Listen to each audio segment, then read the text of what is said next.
Olá, estudantes e amantes da história, sejam muito bem-vindos a mais um vídeo aqui do meu canal. Para quem não me conhece, meu nome é Bruna, eu sou professora de História e hoje eu trago para vocês a nossa primeira resenha aqui do canal. Espero que vocês gostem.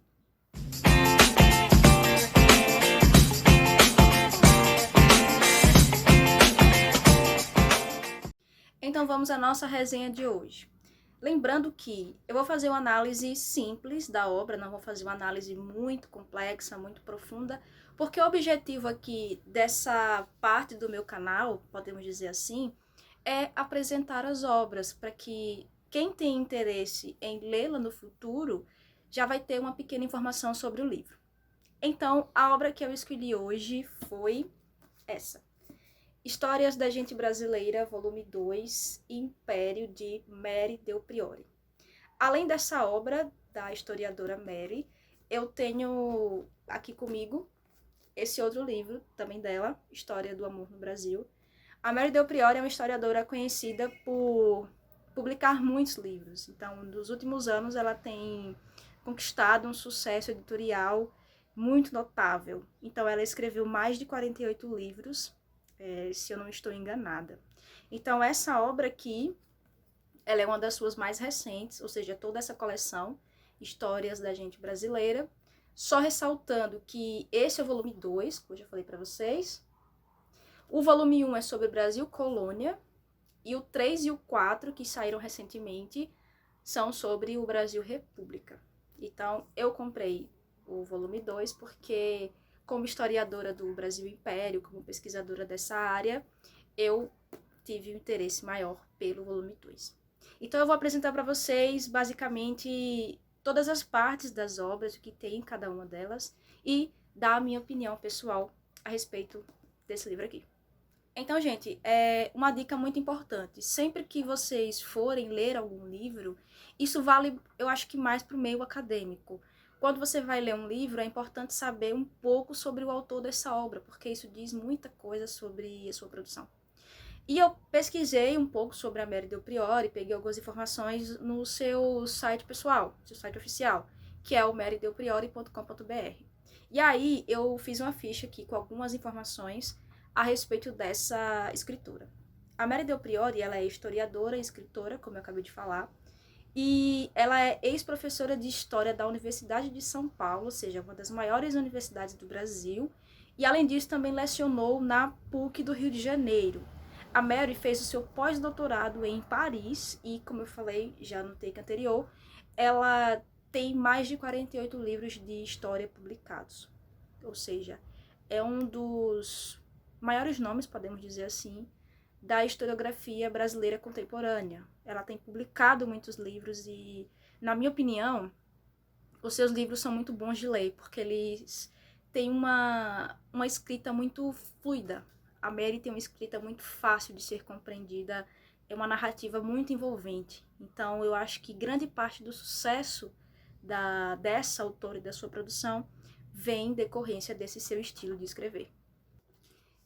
Aqui no sumário do livro, podem dar uma observada, nós temos 3 partes, parte 1, parte 2 e a parte 3.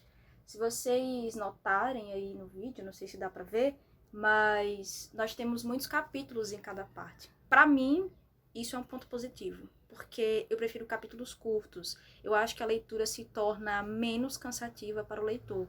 Quando se tem muitos capítulos longos, para mim, eu canso mais rápido. Então, eu gosto desses capítulos curtos, assim como a Mary Del Priore fez nessa obra. Dando sequência, mais imagens, mais obras aqui retratadas no livro. Prefácio. Nessa parte do livro, a Mary Del Priore faz apenas uma breve apresentação. Ela fala dos fatos que antecederam o Segundo Reinado, ela fala da chegada da corte ao Brasil em 1808, que foi um fator decisivo para a nossa independência. Fala da elevação do Brasil a Reino Unido e depois fala também da proclamação da nossa independência em 1822. Então aqui mais algumas imagens do prefácio da obra. Na sequência, vamos falar sobre a parte 1 desse livro.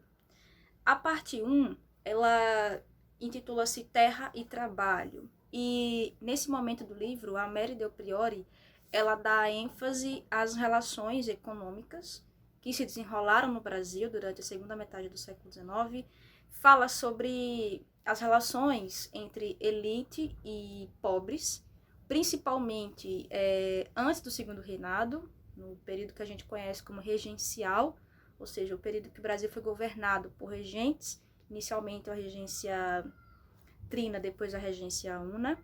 Ela fala um pouco dessas revoltas, né? Na parte da economia, ela dá ênfase à produção cafeeira. Lembre que o café era a nossa principal atividade econômica na segunda metade do século XIX. Era o nosso principal produto de exportação. A Mary também fala da produção de ouro, que embora teve o seu auge lá nas Minas Gerais no século XVIII, mas ainda continuou no começo do XIX, né? Claro, em menor escala. Ela fala sobre a vida nos sertões, lembre que sertão aí remete ao interior do Brasil.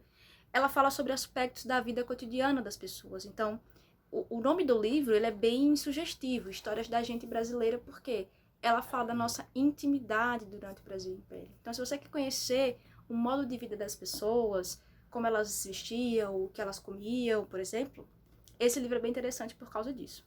Então, ela chega a falar desses hábitos bem cotidianos. Outra coisa interessante é que ela destina uma parte desse mesmo momento da obra para falar do crescimento das grandes capitais. As capitais do Brasil, as capitais das províncias começam a se desenvolver.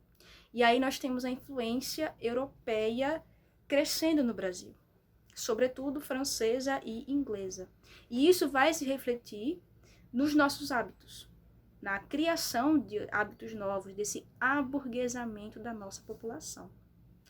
É interessante porque, já falando de opinião própria, eu percebi que a Mary Del Priore ela se ancora em algumas ideias de Gilberto Freire, sociólogo brasileiro muito conhecido. E em que sentido eu acho isso? Quando ela começa a falar do patriarcado urbano, dos sobrados.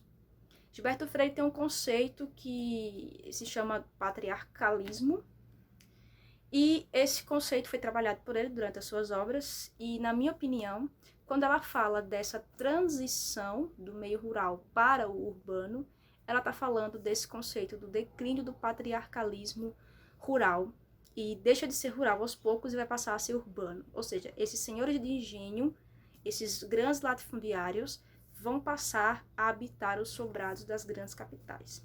Então, na minha opinião, eu percebo um pouco aqui, nessa parte 1 do livro, essa influência dos conceitos de Gilberto Freire. Então, chegamos na parte 2 dessa obra, que se chama Do Supérfluo ao Ordinário, as Coisas Banais e o Nascimento do Consumo.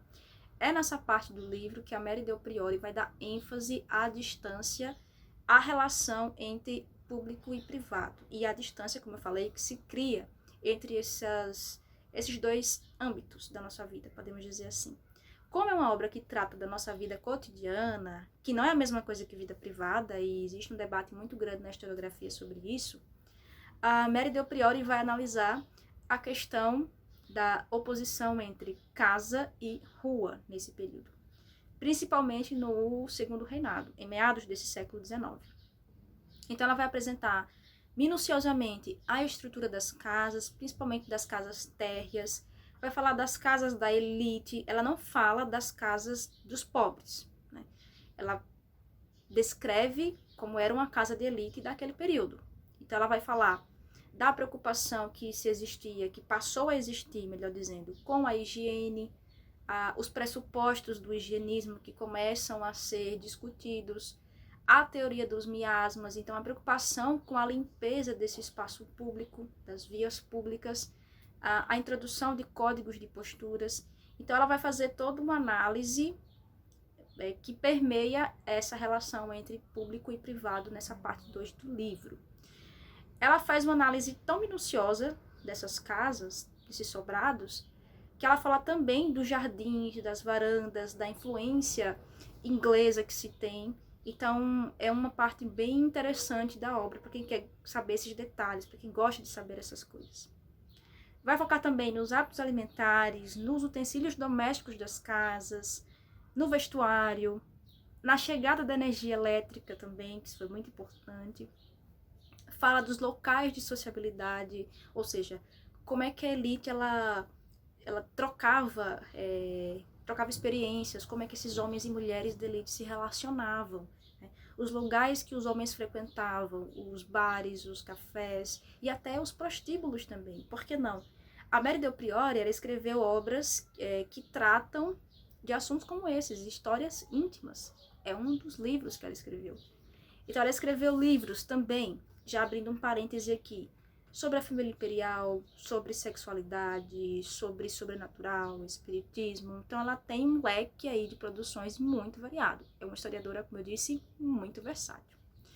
E aí, voltando para a parte 2 da obra, ela fala desses locais que são cada vez bem mais definidos no século XIX, o espaço do homem e o espaço da mulher. O homem que frequenta os bares, os cafés, e as mulheres que frequentam as igrejas, que começam a passear nas ruas, as mulheres que começam a gostar das novelas nos folhetins, as mulheres que já têm um letramento, uma alfabetização. Então essa parte ela se destina a descrever esses costumes da época. Parte final da obra, observe que não é uma obra tão fininha assim, mas como eu tive um interesse muito grande pelo livro, pela temática, eu acabei lendo rápido, razoavelmente. Parte 3 da obra se chama Ritmos da Vida, Nascer, Crescer, Casar e Morrer. É aqui que ela vai analisar todos os ritos que permeiam a vida privada.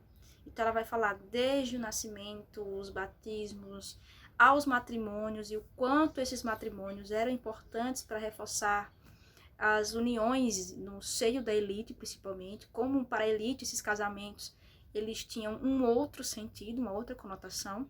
Casamento entre iguais, podemos dizer assim, com vistas a manter o patrimônio, manter a riqueza e a posição social. Isso é muito importante nessa época.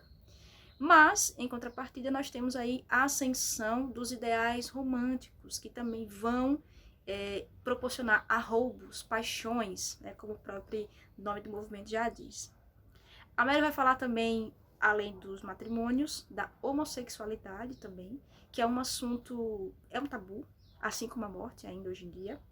Vai falar das moléstias, das epidemias que acometiam as cidades no Brasil Império, vai falar da epidemia de cólera, que foi muito cruel na segunda metade do século, vai falar da malária, da febre amarela, e na última parte do livro ela vai destinar a falar dos rituais fúnebres. Ela não se aprofunda tanto nessa parte, é uma parte um pouco rasteira, podemos dizer assim.